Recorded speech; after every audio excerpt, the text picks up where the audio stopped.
Well met, friends. It's day 11 of LJL Spring, and we are back on the LJL OU broadcast. I am Brackish Brit, and joining me for the first half of the day, we've got Masked Swan and Katchka. Guys, we have something to celebrate. It is basically the exact midpoint of the split, Yeah. and I don't think anyone expected at this point to have a 3-4-way tie for second, third place. I mean, if this many teams showed up, there was always that possibility, right? Like, we've had competition similar That's to just it. this. I mean, last summer, this was basically where we ended up with with Sengoku and Burning Core just being in the dumpster. So, kind of like this, we're kind of Oh, there God. again. Just not those teams. Not these teams I wasn't expecting, Brackish. No, exactly. Burning Course and Goku Gaming really showing up. Crest Gaming Act is in the mix as well. Mm. And Rascal Jesters, who we expect to be up at the top, is now sat in this mid-pack. Kachka, I'm interested in your thoughts on the matter as well. So Mm. let's like where do you sit? Especially, I mean, we could harp on about the fact that oh no, SoftBank Hawks haven't shown up, but the teams that have, were there any that in the early weeks and then sort of moving forwards, you actually expected to be in this state? Or did you think, oh, at the start, I think a lot of us did, Sengoku Gaming Burning Core, it was like a bit of a flash in the pan, and we're all very pleasantly surprised that it hasn't been so. Yeah, I mean, I think for sure, Rascal Jester, I would, maybe just echo that. Mm. Them being caught out in the tie and not like significantly above is surprising, but Yeah. we are halfway through at the end of the day. I think that's important to say that for all those teams caught up in the higher end of the standings, they still have the second whole half of this season to really differentiate themselves. The race is far from done, to be sure, and speaking of race, let's get straight across to the first game of the day. V3 Esports versus Burning Core. We could beat down on V3 even more, but like I'm sporting. I don't like to kick someone when they're down. So let's talk about Burning Core. And actually, despite being in that big third place tie, they're on a little bit of a downswing at the moment, Katya. They are for sure. They have lost both of their previous games, and if you look at the last four, they had three of their four losses in those games. So in terms of momentum, they are definitely on the downswing recently.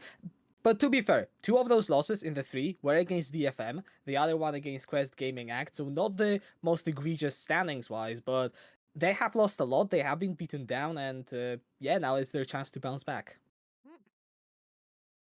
So let's talk about V3 for a bit then. Let's even if we have to go hard copium angle on it. Burning Core on a downswing. What would you say the angles? Katchka, I think we were talking about this beforehand, so I'll still jump it back to you. Where are the angles Okay. for you for them to take this if they can actually claim a win from this?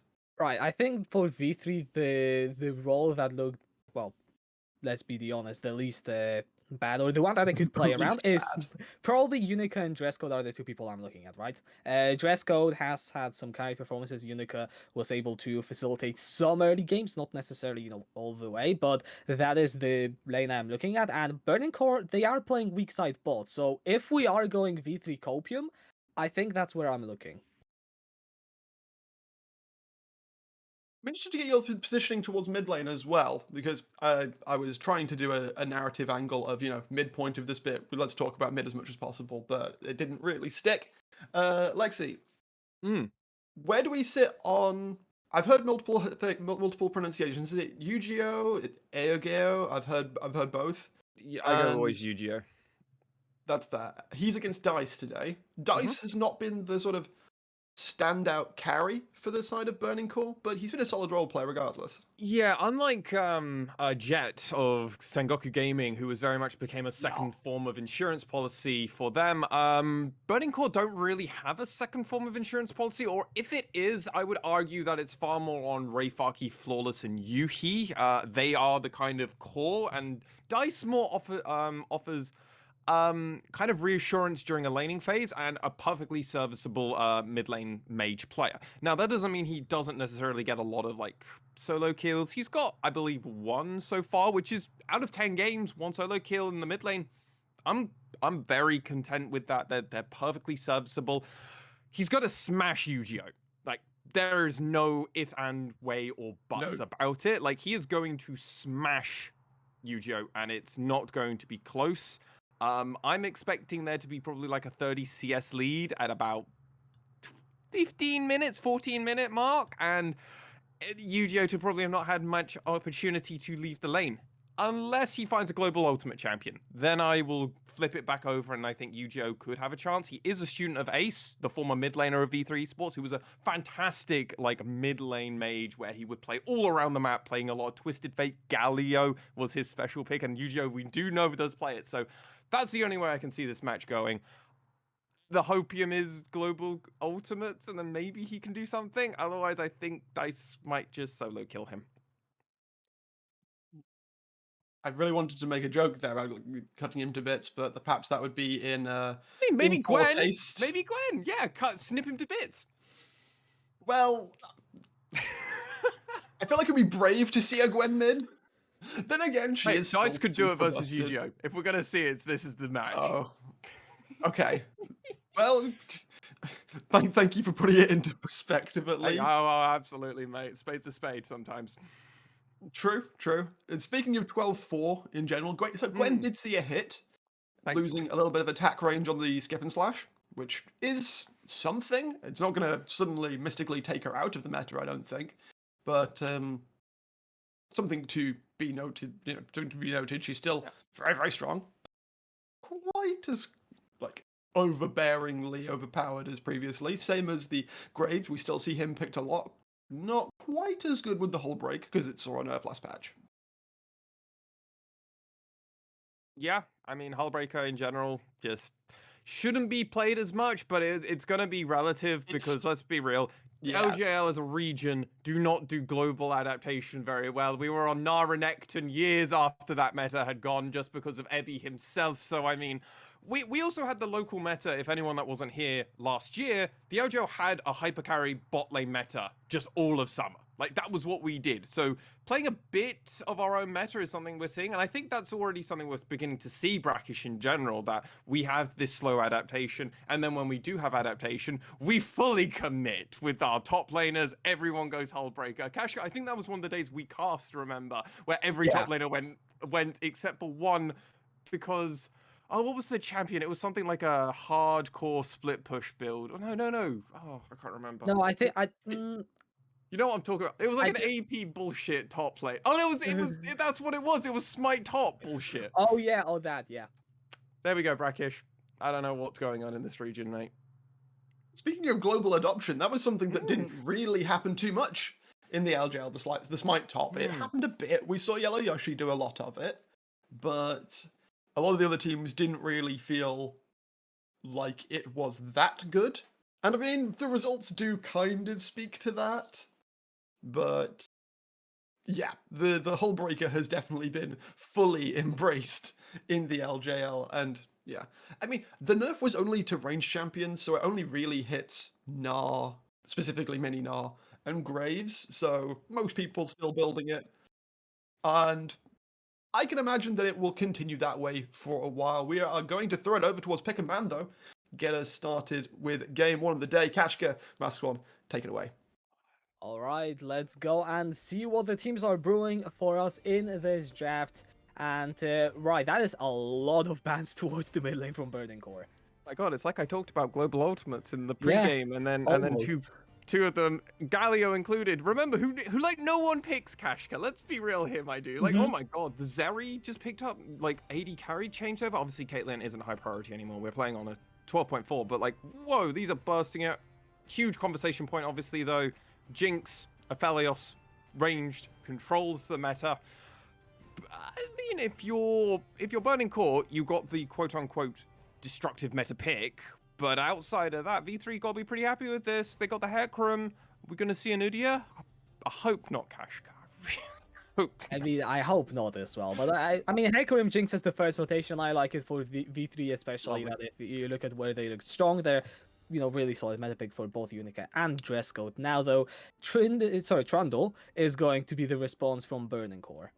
Yeah, and with those, no, and Tryndamere, he was banned out as you already alluded to when you first set it up. 5 mid lane bans, technically 6 with that Diana, but we all know, even me, the Diana main, Hmm. it's a jungle champion. She is a Yes. jungler right now. Regardless, though, Trundle, as you mentioned, picked up fantastic. It really advises the side more of V3 to not go into tank, which is fantastic for Zeri because she wants elongated team fights, which means that's fantastic. If everyone has low health bars, that team fight will probably go longer or shorter because she only needs to get less pop-off moments. She only needs to get 1 or 2 kills, and the health bars are lower. So hey, this all works. Trundle, Leona, I love it. It's got beautiful setup, and there isn't much lockdown at the moment from V3 Esports. If at this moment in time, Yuhi is able to stay mostly out of trouble, and they have a decent front line. V3 are going to struggle to get onto this area. The issue is, Burning Core now need to figure out what is the rest of their damage profile going to be, because Trundle isn't going to do a lot into the CC that V3 currently have. That is very true, and also in terms of AP damage, there isn't really anything to speak of right now for the side of Burning Core. V3, already they've got like the beginnings of a really hard engage, of course, with Rakan and with that Hecarim, so maybe that is the angle they fully commit with. We'll see, of course, what the second phase picks up. I mean, Kashka, I agree with you, and I'm sorry to cut you off, but they just Okay. banned Ray Farkey. So Yeah. Yeah, I think V3 are just terrified of Burning Core at this moment in time now. Dice's Tryndamere gets banned away, Ray Farkey's Darius. I just don't think they want the melee bruiser champions, even though they are literally drafting anti that. That is a fair point, and yeah, I'll just give it to you. Yeah, I mean, mate, like the analysis here. Right, I like the Orianna though. I mean, it's honestly the probably best thing you can do with V3 with this comp, but... And I agree with you. Like, ball carriers, yeah. Hugely. But, I mean, V3 are... They're drafting well here. It's just some of their bans here are very sus at this moment in time. But, I mean, this is huge amount of pressure that's been put on the mid lane. We've seen literally 8 bans towards the mid lane. Obviously, though, Burning Core have a plethora of champions that they can bring out, and the spice has come to us, Kashka. Oh. Yeah, we've got the Akali pick. I'd assume going forward to DICE. I don't think it's gonna be... I mean, you mentioned Gwen mid in the pregame. I did. So that's why I think we just put a small asterisk there, but I would expect the Gwen to go to Ray Farkey, Akali to DICE into that Orianna, and I mean, I will see what Rashidai wants to play, because I don't assume Orianna is up for flex. Yeah, and that's the actual beauty of what they've done here. They forced it. Cannon's come in. Obviously, that empowered W is into... Is it this patch or next patch? I don't know, honestly. Our producer's telling us that it's 12.5. So, Kennen has not got that small buff to the W that came in, so he's kind of still just a generically good champion, but he's not particularly powerful.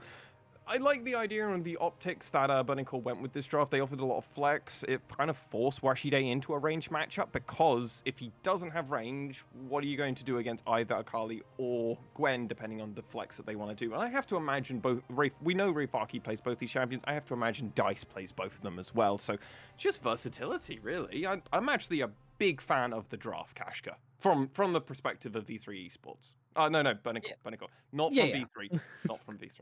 Okay. I mean, yeah, we can get into that later as well. Yes. But I think the big thing that immediately stands out to me is Gwen Akali likely to be in the silence, and I'm looking at the side of V3, and there isn't really anyone to stop them. Like, yes, Washidai can hold his own in the lane for the Kennen matchup, but you get a few items. I suddenly don't think he's winning the 1v1 that hard. Yeah, and it kind of comes back around to the idea that what does V3 actually do in this match? Are they going to be proactive? Are they actually going to play for objectives, right? Like, we've seen them have the first 7 to 8 minutes having it together. Yeah. We need to see 14 V3. That's what we want to see in this matchup. Even if the first 14 minutes look good, and then it starts to kind of fall apart and capitulate all over the place, that's fine. Like, at least we've seen like improvements in development, Kashka. That is very true, actually. And I just wonder where are we going to see that proactivity in terms of the matchups, because I mean, the Kali Gwen and the bot lane, not necessarily the hardest lanes to gank, but I wouldn't say they're the easiest ones either. No, I don't. I agree with you, and I think that comes back to the point that you raised earlier that V3 Esports have drafted this lane.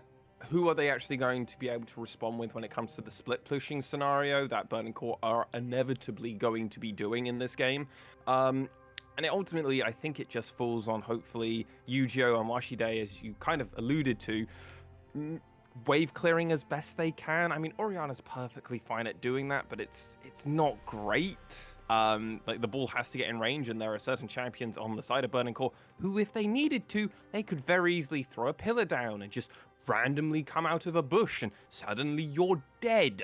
So V3 Esports need to play around Vision a lot, and that'll be an important thing because we haven't actually really seen them play fantastically around Vision since really their academy run. Yeah, and we will see how that turns out. As jungler starting on the opposite sides of the map, Unica no leash will start on the Raptor, so at least V3 enjoying some unknowability, as the AI slightly favoring V3 here. I mean, when you take the faceplates off, yeah, you can Yeah. absolutely see that kind of idea. The problem is you do have to put the nameplates back on and think about the actual matchup and the hands involved in this match. And while I think, while it's safe to say, yeah, it's pretty hard to mess up the first 10 minutes of a game, Burning Core have usually had a pretty decent early game, whereas V3 kind of fall apart very mid to early game. So it's going to be important that they can actually retain this. Blitzcrank Kun obviously was a huge fan of their mid to early game, so that's where V3 need to spike. They've normally played okay around that point. Let's see if they do it, though. Flawless has some other ideas as he clears golems. Yeah, full bot side clear now, sticking around very much forward. And now here comes the ganks, and the blade will connect onto Hitel. There's the grab exit. The pillar comes through. Beautiful battle dance from Hitel away to safety. No summoners were burnt from V3. Yeah, and that was the big part of that. I mean, Hitel just absolutely pushing the full capacity that Rakan offers with disengage and re-engage. Though Flawless is going for an invade, and I don't think we're quite done with the fighting here at this moment in time. Hitel's thinking about rotating around. I mean, our top laner and our mid laner aren't doing anything to help. So, I mean, if Flawless does feel a bit saucy, he can still keep fighting because, I mean, Yu-Gi-Oh! Isn't coming to help. Yeah, no, Yu-Gi-Oh! Is trying just to use that area to absolutely bully out Dice in the early levels while he still can. And okay, yeah, we're going to see a fight over the red buff. Flawless. He's gonna check the bush. All the buff is down for 400, and Unica will be able to take it. Now Flawless stuck in the enemy territory, will flash away from the Zap. Yui and Fujimoto are around the corner, but so is Yu-Gi-Oh! And both teams will just take the disengage here. And ultimately, that's a huge win for V3 Esports. Not only did they actually get to take their jungle, yeah, both junglers actually ended up blowing their summoners, but one of them has a flash, one of them has a ghost. One of these timers is not the same as the other. So, and think about it, Flawless spent all this time trying to upset and disrupt the side of V3 Sports, and it hasn't really amounted to much, and now he's getting collapsed on. Yeah, Washida is also coming down with a blast cone over the wall, and I think Flawless is going to be safe. That is a double scuttle take here from Flawless, as he was able to secure the top one with the smite. Making up for the time that he did lose. Getting the bot lane one was a big thumbs up, but getting that blue buff would have actually put him ahead. Thankfully, though, he is able to secure his own one and then probably just finish up a full clear, as he has got wolves to do and Gromp. That should get him up to level 4. Probably can go back, get first buy, and then rotate around from there, because Unica's already done his first clear. So now it's going to be important for Unica's perspective to actually go, okay, I need to get to 6. I need to try and find ganks. Hextech Dragon is going to be coming up pretty soon. Rift Herald's going to be spawning in another minute or so from now. And so far for V3 Esports, while they are only about 100 down, currently, if you look at everything across the board, it's going okay so far. This is good. Yeah, this is absolutely fine. There is also that deep ward spawn is spotting Flawless's movement, and one thing that I really liked is how Washida and Yu-Gi-Oh! Just immediately collapsed. Yes, they weren't able to get a kill or the scuttle, but still it is, you know, signs of the right mentality for V3 in this early game, which at the same time isn't also necessarily something we haven't seen them do. Wait. Yeah, We've seen no, him do it. That's what I meant. There we go. yeah. I was just sitting there going, what? Mm. Do I agree with the statement that my co-caster has just made? Yeah, I'll go to Mordor with you, mate. I'll go down whether I agree or not. We'll go down Let's go. swinging together, mate. As this match though currently fares, the only thing I'm a little bit surprised because I mean, I felt like it was going so well at the beginning, was that we're already seeing about a one wave worth of CS being built up in this bot lane, and Dress Code was one of those players we did highlight, and especially you, mate, highlight going, Yeah, this is kind of one of the players that we need to see. The fact that he's just done a full clear and he's basically matching Yuhi, not where you want to be, especially versus a player that over the last few years has not been having great performances in the LJL, has been actually having a pretty huge come out year for Yuhi, for Burning Core as well, so this is a huge moment. Though first Dragon has popped up, Rift Herald is here. Herald is going to be in 1 minute and 1 minute 30, and both these teams have huge first Herald percentages. So if they don't get this Dragon, guarantee they're going to fight around Herald, because both these teams love the tempo that you can gain off of this, but something's going to happen soon. Absolutely, as the pillar comes down, that is his end plate down onto Dress Code, forces the cleanse away already, and Hell takes the disengage. Fujimoto forced down to half health, and Yuji and Dice are fighting on the other side. Both of them have access to their ultis, will hold on to them for now on. Yep, and we all disengage because guess what? We've got a minute till Herald, and no one wants to die before first Herald, so we're... I can't believe no one died, mate. What the... Oh, such a tease. I mean, it's what you said. If you want to play around the Herald, is it really worth fighting around the Dragon when there is a chance you might lose? And, well, the answer is no for both of these squads. Yeah, I mean, I do think Hextech Dragon slightly favors the side of Burning Core. At least when you're only getting one, or Gwen is immune. Absolutely immune. Why should I take some beating in this top lane? Ooh, it's scary business. Yeah, you gotta be careful, especially if you're looking to fight around the Herald as V3. Why should I being this low is, well, not what you want to do, but Unica is around this top lane. Rayfarky running the Ghost instead of the Flash. Let's see, there is the gang coming through. Here comes the slicing Maelstrom, finds the stun. Oh no, they pull under the tower. Unica doesn't quite get it. He's getting low. Rayfarky finds the first blood with the needlework, and he's looking for Washidai, takes the double kill, 1v2. Oh my god, and the red buff from Unica actually allowed him to put the slow onto Washide, which actually gave him the kill, which now also means because of all of this, the Rift Herald will be secured, and the only redeeming factor for the side of V3 Esports is that they could attempt to look at this Dragon. Attempt, Kashka, as we come into this replay. Just Rayfarky is just a monster, sir. Like, look at the way that he does this. Immediately, Gwen is immune, gets as far as we can. Unica literally tanking turret from second one that they go for this dive. Snipped down. But it's just the fact that Unica just dives turret and gives the red buff over. And then afterwards, it's just Rayfarky going, oh yeah, this is perfectly set up. Washide was already at like a third HP. So I'm ready to go again, and V3 Esports are able to secure this Dragon, but it's like, it's a price for your failings, really, at the end of the day for V3 Esports, because this is not where they want the tempo to go, and you can see who's standing in that bush and why they want to be like this. You've got the Herald on flawless, Washidai without flash, without the ult, just sitting all alone under this tower in a big, cruel world. With the wave stacking up against him, I mean, I can only see this really go one way unless V3 commits something, because Flawless is moving into that second bush and he's dropping down the Frozen Domain, and just gonna be the push probably into the Herald, unless Washidai overextends. Yeah, I love the idea of this. Burning Core, we're first going to look and try and find an opportunity. If Washide plays remotely aggressive, it was obviously going to be pillar down and he was going to be dead. They knew they had blown the flash already, so it was literally, let's go for this. If we can bait them, we can get a kill. We can take this turret, potentially without even using the Rift Herald, but did it. Shelly gets it. They're probably going to escort it in. Will Rayfarky. And look at where Unica is. Like, what assistance is Washide getting here? He lost his... Him and his jungler lost the 2v2... Well, 2v1 dive onto Rayfarky. And now it's going from bad to worse. And Rayfarky, 20 CS, 2 kills up. This is kind of terrifying territory. And it's 10 minutes in. They couldn't get to 14 minutes. But it's only on one player. all the gold and all the resources on Rayfaki. So if V3 Esports, on the flip side, they've still got lots of opportunities to play around it, and it's only one champion currently for the side of Burning Core. Right, but what are they doing elsewhere is really the big question that is Mate, just I was sitting giving on the my copium. mind. I You know. can't Look, do that. no, it's my turn to shut down the copium. I mean, yeah, Jinx is scaling, so is Orianna, so you've got that. But dress code is being out farmed by Yuki. There has been zero jungle attention from either side outside of an early gank from Flawless.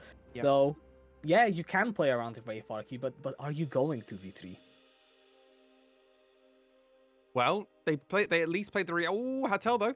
Yeah, it's going to get find a pick onto Fujimoto here, and it's going to be donated over to Yu-Gi-Oh! So nice little play. See, they're playing around the vision.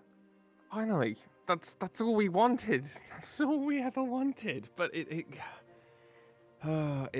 took them a while. They found the option, but it's not really a shutdown. It's just kind of a benefit from playing around the vision. But I mean, it was rather fortuitous that many of them were around at that one moment in time. I don't really blame Fujimoto for dying there. Sometimes you just have to clear your vision in your own jungle when you're currently 2-0.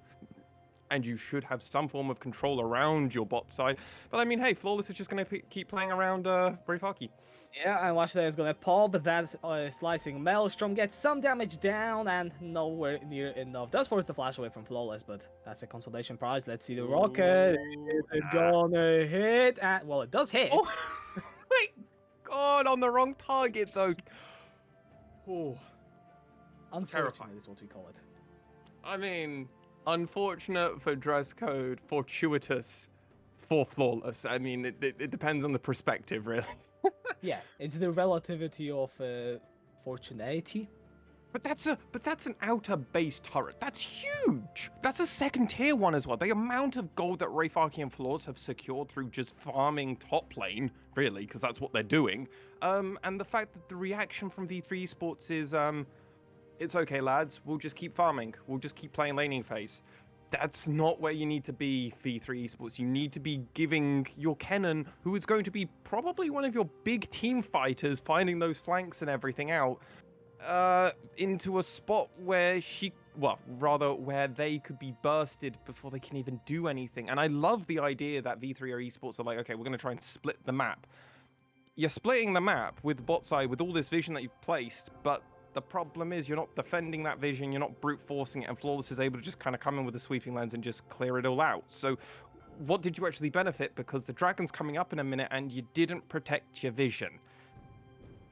Yeah, I will be interested to see. Let's just go with the let's just go with the famous caster clutch phrase, crutch phrase.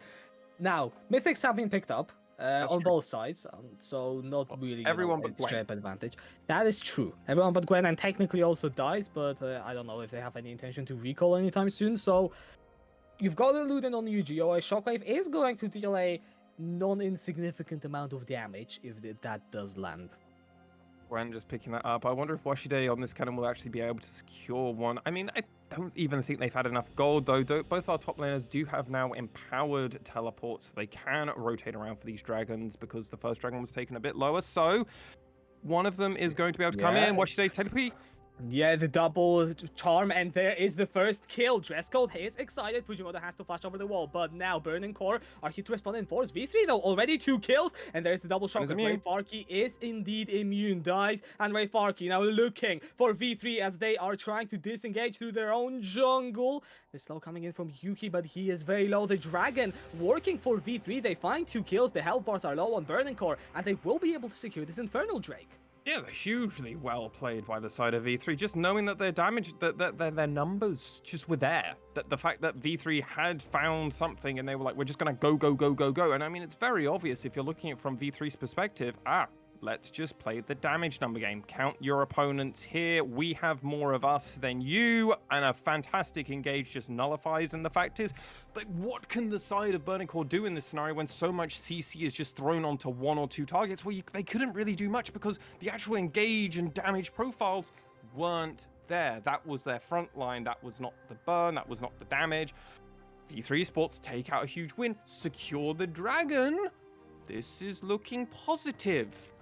The only sucky thing about this Kashka, and we do have to mention it, they only really came back by about 1k gold throughout that whole play. Burning Core have already gone back out onto the map and started preventing the comeback from V3 Esports already. They're just far better at playing the side lanes, forcing pressure, catching waves at a more opportunistic time.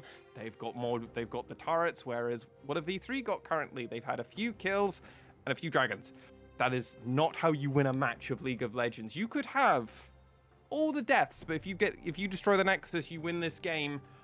Currently, V3 Esports, one golden moment does not define a career. Furthermore, it is a Cloud Soul, which is very unfortunate for V3 because it means that despite getting those 2 early Drakes, the Soul is not going to be your win condition. So you actually have to do something more.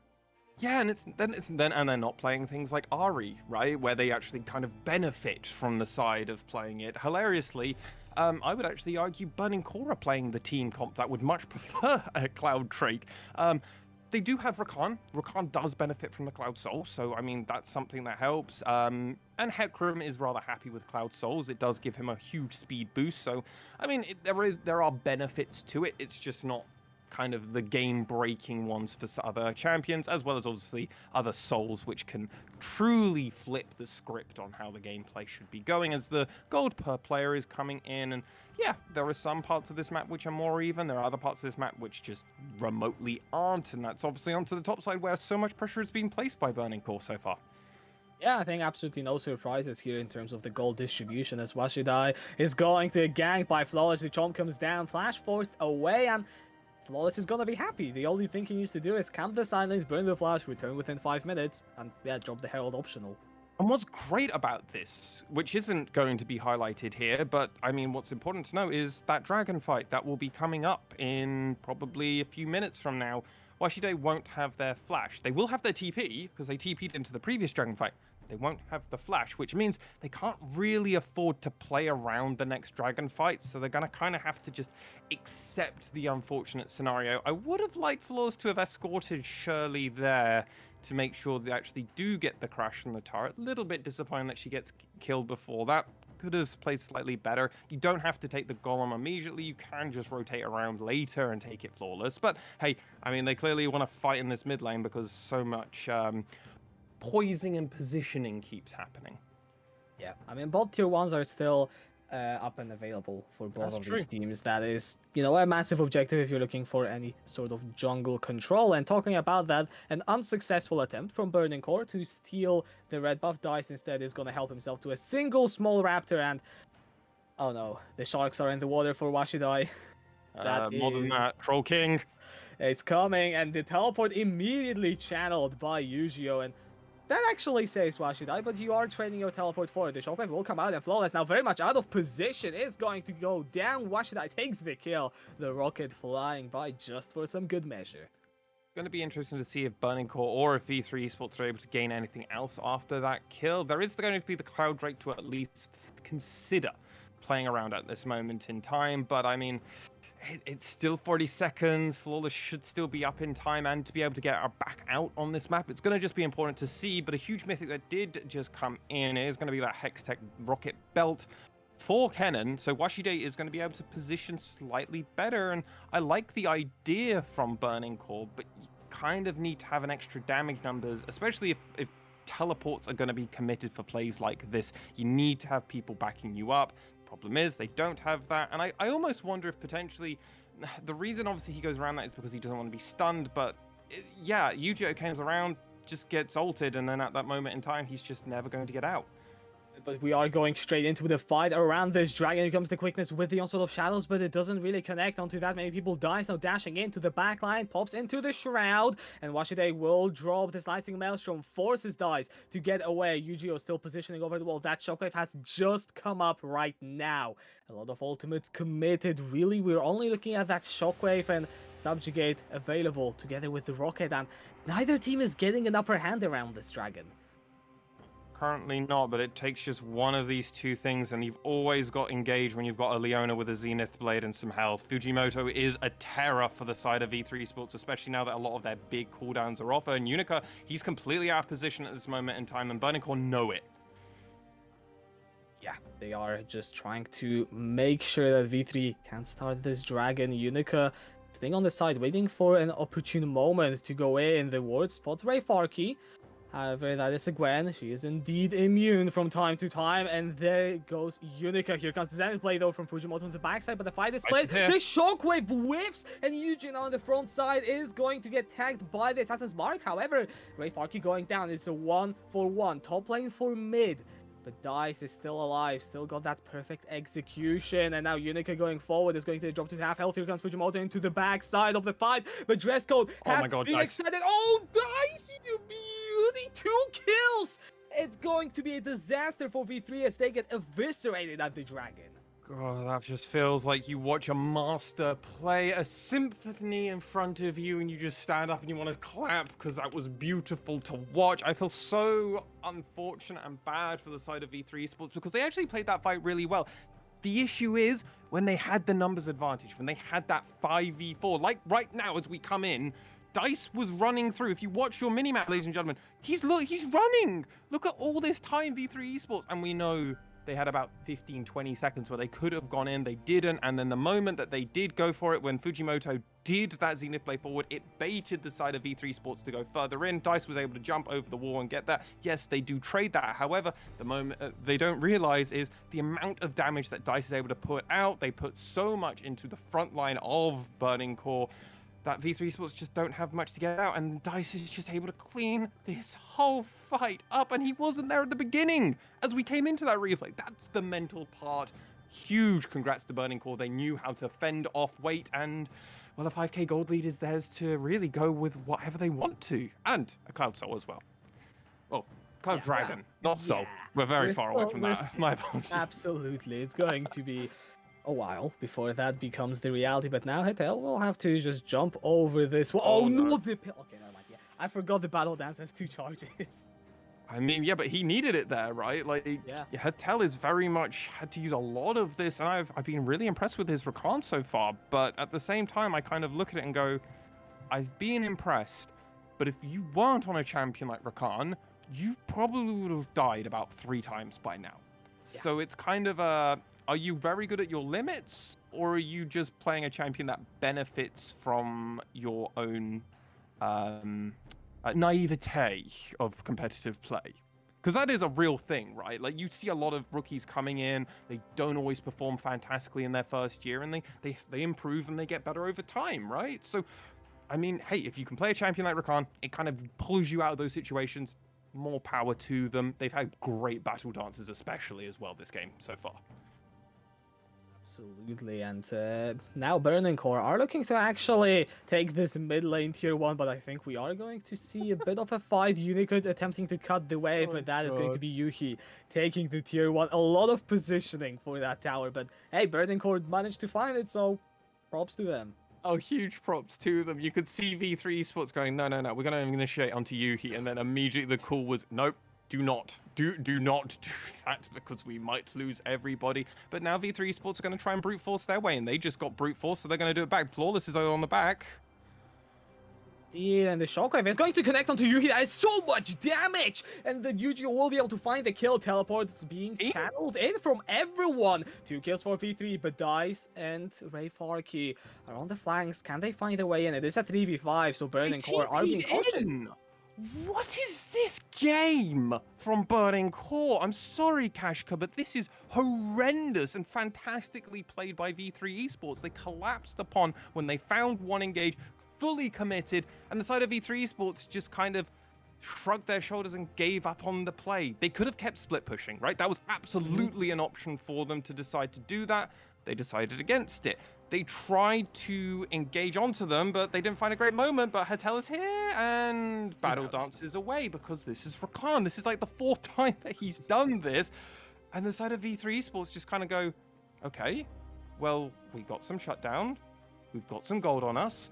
if we can find Dice at some point, we might have a decent shot back into this game at this moment in time. And what's important for the side of Burning Core more than anything else is comeback gold hasn't come in.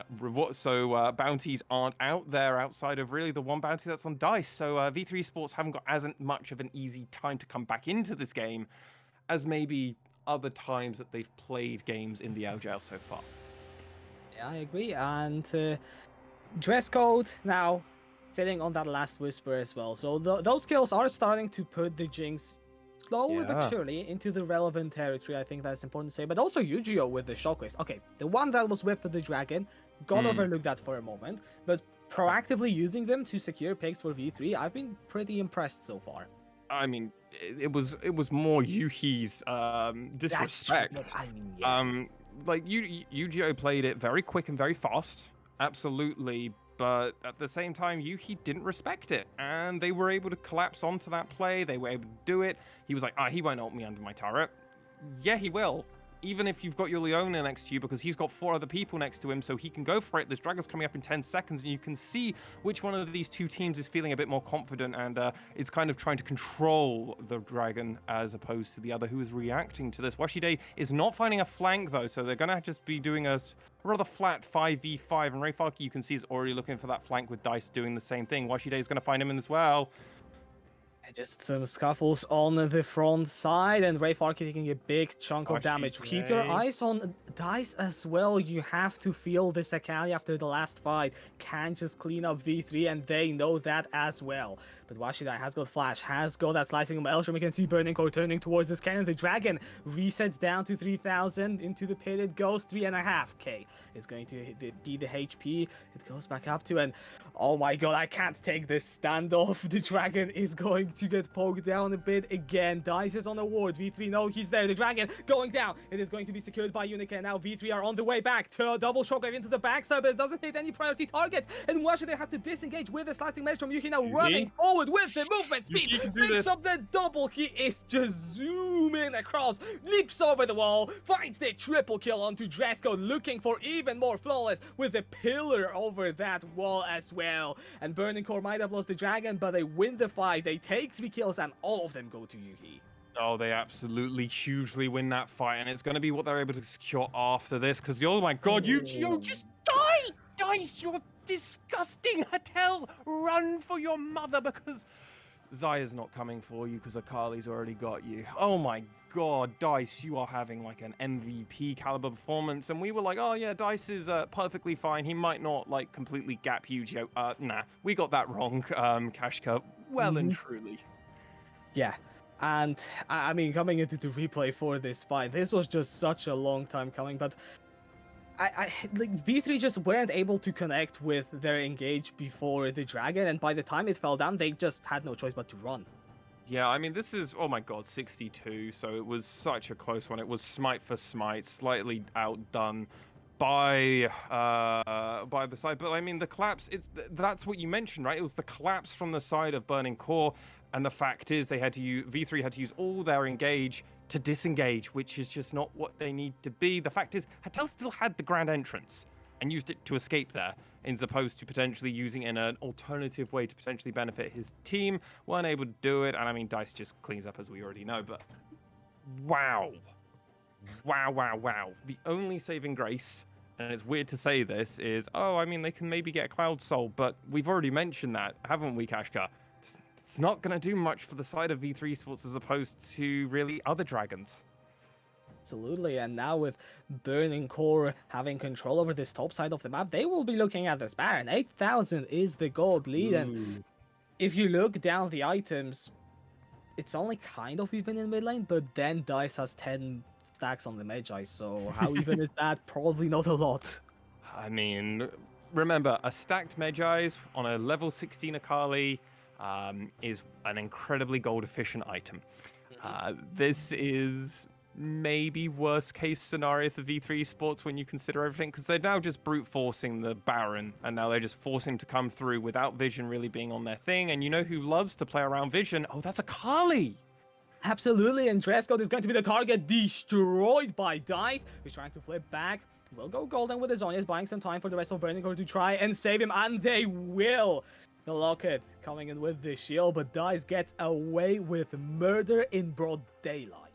Yeah. Oh, okay. And let's go back onto that Baron, because it's still Baron o'clock for the side of Burning Core. Because why should they stop? There's no reason to. I mean, Jinx is dead. There is no rocket. You're gonna have to commit all in V3 if you want to take this Baron. And there is no ultimate on SCP. Unica where Fujimoto goes in. Teleport is being channeled by Dice from the base. Ray Farkey slowing down Hetel and Yu-Gi-Oh on this side. Here comes Yuhi now. He's going to pick off Washidai, and Dice chasing Yu-Gi-Oh and Unica down this mid lane. Looking for any gap closers, but will just hold off for the time being. No Baron. But they get another pick, and 2 picks as Hetel will go down. And with only 3 members surviving, Burning Core are gonna go for the base. I mean, why not? We can just go for the win here. Hatel's dead, Washide's dead. They're 30-second timers, and there's some pretty big ultimates. Okay, Burning Core want to decide against it, play a little bit safer. Baron is almost, if anything, definite, unless Unico goes for some crazy horseplay. Yeah. No, I want to see. I don't care about this replay. I don't care about this replay. I am just watching this mini map because this is too exciting to watch. No, of course I am watching both of them. It looks. I actually know. Oh my God, Dice! Wait, you've seen this one before. He literally stood in the bush the whole time as we went into that replay. I was like, this is the worst time observers to go into that replay because it was so obvious what Dice was going to do. The moment Unico shows up on that ward, the rest of the team just immediately engaged onto that Baron and they just ended it. Okay. Miracle! Oh my! Wait, Drescott, you get that? How? Miracles. Miracles happen. That's how it happens. Oh my. Oh, and you said you weren't going to get loud during this broadcast. I hope to, because my flatmates are probably sleeping at this time on a Sunday. But hey, they can take this issue to V3. Not me. I don't care. My God. Oh my. All right. Well, this game has definitely been extended by an extra 5 more minutes because they don't care. But DICE obviously was just playing around Vision. They just knew exactly what they were doing. They can remove the jungler and prevent any form of steals from happening. I mean, this is blind. This is just blind from Drescott to hit this, and it's so sick. And I mean, you can actually flame Flawless if you want to, because he had Smite. He had Smite. So, yeah. Well, let's see if the Baron is indeed going to be the saving grace here for V3, because, I mean, yeah, it allows Washidai to split push, but DICE is still running Fearless. 7, 0, and 3 on this account. The 20 Magi stacks in Drescott, forced to flash away from the pillar. I mean, forced to flash away, and not only that is happening, look at Ray Farkey on the bot side of this, right? He's just infinitely pushing this. Yu-Gi-Oh is just having to match him with this Baron, and I mean, Gwen is immune? No, absolutely not. Is going to go golden for a second there, but Yu-Gi-Oh will secure that kill, and now V3 4 versus 5. However, Yuki gets down way too much damage. The Sassing Mage dealing a lot back, and Yuki is so incredibly low. The rocket isn't going to take him down, but Washidai is dead. Trade of top for top at the end of the day, and gold going on to probably a more important member, if you would argue anything, for the side of Burning Core. If they're going to put gold and they want to put stacks into anybody, well, it's going to be either DICE or it's going to be Yuhi. And Ray Farkey doesn't need more gold. He is perfectly content, basically tanking what felt like 2 to 3 ultimates there. So, I mean, Ray Farkey's doing their job as a tanky frontlining assassin-y Gwen. God, Gwen really is the new version of Lee Sin. Literally plays every role, it feels like. I mean, what about the new Ornn? Are we getting to those levels yet? The Lord and Savior. Yes. Sadly not. Ornn is another beast unto of himself. So, thankfully, we don't have to worry about that destructive force reckoning through Summoner's Rift. And you know what? I do miss the Ornn meta a little bit, Kashka. Maybe I'm a bit of a weirdo, but I miss it a bit. I just like the ultimate engage, honestly. That's the one thing I miss about it. It's just Call of the Forge God is such a cool ultimate. Is there a cooler ultimate? That's the question. Let me think. You see, there are probably a lot of criteria, but not that I can think on the top of my head. I mean, Mega Death Rocket is a pretty cool ultimate when you say it out loud. That is true in terms of the name, yes. And a positive Baron power play for the side of V3 Esports. Not what typically happens when a team is about 5k down even after a 4k Baron power play. That's not usual. Normally, the side of Burning Core should be knocking on the front door. Maybe they've been dissuaded from doing so, and they're kind of trying to put the pieces back together. And you can tell that the side of Burning Core is a bit flustered by that play and the fact that they were able to secure it with V3 Esports, because outside of that Baron play, and we saw that fight down in bot side Kashka, Burning Core haven't really tried to do much, and they're not really playing around where they have pressure, because they don't really have side lane pressure at this moment in time, because V3 Esports was so good at preventing any of that pressure with the Baron buff on its own. So Burning Core have to try and fight for this next Baron, but at the same time, they're incentivized to also play around Dragon, so they're kind of being pulled away, and the longer this game goes on, the longer that Jinx, that Kennen, that Orianna get to scale into this game. And look at it, we're now like 3-4 items deep. Absolutely, that's the Infinity Edge picked up by Dresco, so that's the point where Jinx gets truly online. Is this the longest V3 game now in the LJL? I mean, it might be. I don't know. Ooh. This is definitely Hawk's territory in terms of game time. We haven't hit their average yet. That's the craziest part. Whoa. Oh man, this is a weird game of League of Legends, isn't it? This is not how we planned this one to go. I thought this was going to be a 20-minute one in favor of Burning Core, but I mean, before 20 minutes, it looked like it was going to be a 20-minute game. I mean, let's be honest. True, and I mean, until that Baron steal happened, it was looking like it might have been probably a 30-minute game. The fact that Baron steal came out, it prevented the side of V3 Esports getting pummeled within their base because of Baron empowered minions. So at this moment in time, V3 Esports have played with a lot of time, and hey, they're almost at a place where when you look at items and everything, it's like, okay, Dice has that Magi stacks going. Cool.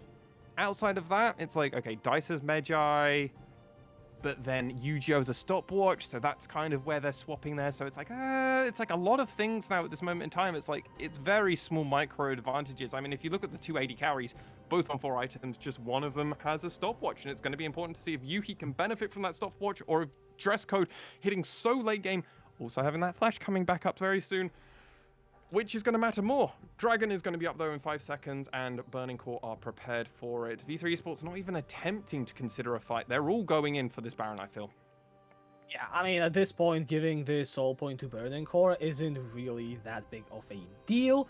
But that means if this game does go for the 5 more minutes, we are going to likely see a big fight around the soul. But Baron is up, as you said. V3 want to prioritize that, but they don't have too much setup, and now with Burning Core getting priority over the mid lane, Hitel needs to get the hell out of the jungle, or he will get caught out. Yeah, and that wave clear also coming out from Yuhi at this moment in time. It's just huge, but they're looking for it. Unico went fast, Pony, but decided to just bash a minion with its face. So far, it's V3 Sports trying to find something, and guess what? Burning Core are okay with this, because we know Dice has got the empowered TP going, so he's just going to play the side lane. What is the call from V3? They have stalled this game longer than they have done anything this split, probably. As there goes Unico on to Dice. Dice is level 18, though. The rocket is going to go wide. He just takes the disengage. And the Baron has been started, and it's well on its way for Burning Core. The shock at the wall. Unico is incredibly fast. He's got the blast cone. He's got the smite. It is going to come down to a smite. Most likely Unico goes over the wall. Here comes the shock as well. And it's stolen again. V3, you can't do this to them. Not twice in a row, but now they will have to try and run away. And with the 4 members alive, they will be able to do this. What is this game? This is I mean, we're at the 60k gold mark. Yeah. Gold does not matter anymore for either of these two teams, so it's all around buffs. And if you look at it, at this moment in time, I'm starting to favor the V3 Esports. They don't have the lane set up, right? They don't have the objectives, but I mean, they've got the ultimate still available to them. Slice and Dice is definitely one they can go forward on, and Washite is getting in the items now. It's starting to get into terrifying territory. If you're a Burning Core fan, this is where they could still lose that. Look at that burst damage, Kashka, onto Rayfarki. Rocket? No! Dresco! He is unleashed in this late game. I just can't take it anymore. What is happening? The one good thing about, and what is happening is I'm getting a hype reel. I've called about 4 things. This is going in my show reel, this game. Like, at least I've got something for my reel. because I think my sanity might be gone by the end of this one, Yeah. but my reel will be full. So I'm okay with that, buddy. The What is- sacrifices we're paying. Yeah, absolutely. What is going on, mate? I'm a bit terrified if you're Burning Core, because look at this. They're marching down and dress code's 18. Like, you can't fight this Jinx. She will just remove you from the match. Yeah. And And stopwatch on dress code. Exactly right. So now even the benefit that he had prior to this fight, because it actually went all V3 side, they're favored now. So dress code is going to be found here, but hey, able to run away. Just enough. The Shurelia giving it enough movement speed. And I mean, if you're Burning Core players here, right? You lost 3 out of your last 4 games. You're coming into this one. Yeah. Easy win. You're at this moment. Not I so mean, easy. I'm here shaking because of this game. I can't imagine what the players are going through. I mean, we have to also give the benefit of the doubt over to V3 Sports, because while they hit that, dress code has had a fantastic game, that blind ultimate on the Baron to save them an extra 5 minutes, and then Unica doing the exact same again, giving their body for the team, and it was fantastic. It did exactly what they need to do, and at this moment in time, they've actually now got an extra turret in a lane that was pushing into them. Now, they can't play side lanes at the moment in time. They still can't play side lanes, and the issue is, because the mid inhibitor is gone, it prevented V3 from really doing much more with this push. However, looks like they're actually going to try and brute force it with the last 10 seconds of this Baron buff still there. They've got the numbers advantage, they know that, and the two sides of Burning Core, top and mid, are both just recalled, so let's see if they can do anything. Burning Core. Since Fujimoto on the side, just threatening with the crowd control, and they will dissuade the push. V3 dare not hit the mid lane inhibitor tower to Flawless. He's got the flash over the wall if need be, and there goes the Banshee Veil. Yu-Gi-Oh! Has to go golden, the Solar Flare drops down. Ray Farky now running together with Flawless on the side, but that is the disengage from V3. Ray Farky still just standing there menacingly. Here comes his L-Blade. It catches onto Dress Code, and keep your eyes on that Jinx. If Burning Core can get him down, that might just be the game, but Dress Code might just take 1 kill, but 2 of them from Ray Farky and dies. And that is the GA, and that is the dream shattered for V3. They came so close. It was almost in their hands, but almost is almost never enough. As Burning Core will go down the mid lane, they will finish the business that they started this game. And after a grueling match at the 40 minutes, they will eventually take the win against V3. You have to believe Unica still trying to do something, trying to cut the way, but it's a game. It's the game. Yeah, that's game, that's set, that's match. Well done, Burning Core. Well deserved. But was not clean by any stage of the imagination. Oh. Absolutely not. I just can't this game, man. Not how we thought it would go. Absolutely not. I am heartbroken for V3 right now. I'm gonna be honest. I believed for a moment. But it wasn't meant to be, not today. Not today. Maybe next time. There was a lot of good to take away, though, if you're a V3 fan. Absolutely. I think dress code popping off is something that I love to see. I mean, I said before the game, and I was like, I'm actually not sure how this is going to go. But no, he actually lived up to some of that potential. And now that it materialized in the late game, you've got something to play for if you're V3. You do, absolutely. But, ladies and gentlemen, we're going to go over to a very short break so that we can come back with Brackish Brit himself and really break down that game. Go to break. Let's do it.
Welcome back, everyone, to the analyst desk after V3 Esports versus Burning Core.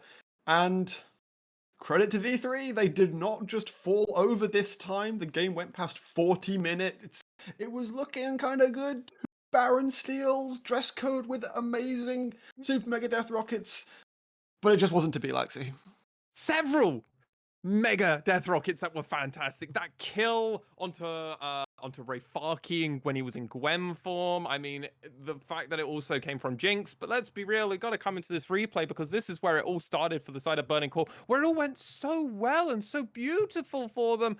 And maybe just like the hopefulness from the side of V3 Esports around making plays and kind of the trust in one another kind of came back to haunt them. But I mean, ultimately, V3 Esports just fell behind early game, and Burning Core just kind of strangled them out. The fact is, V3 Esports found a ways back into it, and I mean, I imagine you've got a way you want to cover this, but I mean, I'm just so surprised with how everything went and how good code was with these rockets. Yeah, I mean, look at that. That's a fraction of a health bar left on Flawless there. And what I was thinking to say is, well, firstly, actually, let's do a quick disclaimer. Brackish is an idiot, and the Gwen and Hullbreaker nerfs are both 12.5 changes, so they aren't actually live this game. You're a Yeah, host, mate. You're not I like expected to know the game. You know. I expect me to know the game. This is the what we just saw there, the fight where V3 showed that, yeah, they were not just going to fold this time. They pick up the kills, they kite back, and they get the Drake to boot. But then this happens. Oh, I mean, Kashka, this was the moment where I feel like the game flipped for Burning Core and well and truly went into their favor after this play from Dice.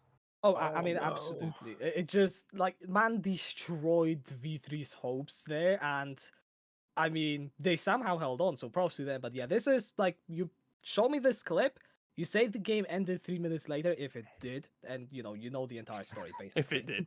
Yeah, if it did. I mean, and that's just the thing, and I feel like neutral objectives were the key course, right? Because that's how it felt like. The side of V3 Sports just kept stealing away random objectives, like that dragon, like the Barons, and they just had this game go on for like an extra 10, 15 minutes. The stall out from V3 was amazing. And as I was saying in the off section, I've got this headcanon building that if V3 can stop bleeding so hard, then they could start building a sort of summer 2021 Astralis sort of style, wherein they hard lose early game and somehow still come back and take wins like Astralis did. And this is just beautiful and also completely inexcusable from Flawless. Like, that sort of steal should never, ever be allowed to happen. Yeah, not using your smite. Big no-no.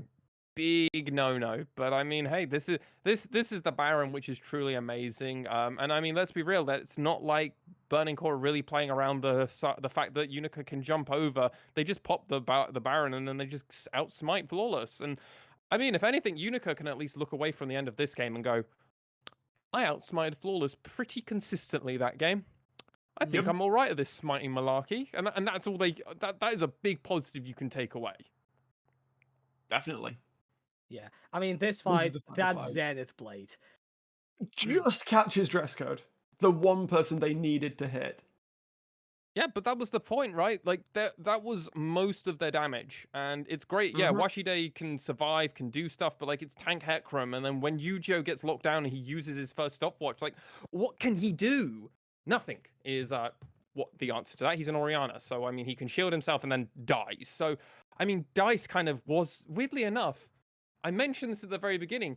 He did a very good Jet impression as he was the insurance policy for Burning Core this game. Absolutely huge performance on that Akali. So perhaps we need to see more of him. Actually, more trust given to Dice to put him on these assassins to do as you said, a good impression of Jet, who has been so big for Sengoku. Yeah. Still gonna say though, yes, this is a win for Burning Core, so it stops their lose streak. But can we really count it as one? Like His- this is still highly like it took them 42 minutes to beat V3. And yeah, sure, V3 showed up more than they have previously. Are we But counting Hawks wins? That is my rebuttal to you, Brashkish. Fair point. fair point. I had to. I mean, yeah, I mean, entirely, entirely reasonable. And well, funny that you mentioned Hawks for Ooh. SoftBank Hawks Gaming because they're coming up in the next game. Any thoughts before we throw it to a break ahead of that match? Please just don't be like this one. I need a break. 60-minute match incoming. Longest game of the 2022 season so far from any region. Calling it. Well, you've got that to look forward to after this break. We'll be right back. More LJL 2022 spring coming right up.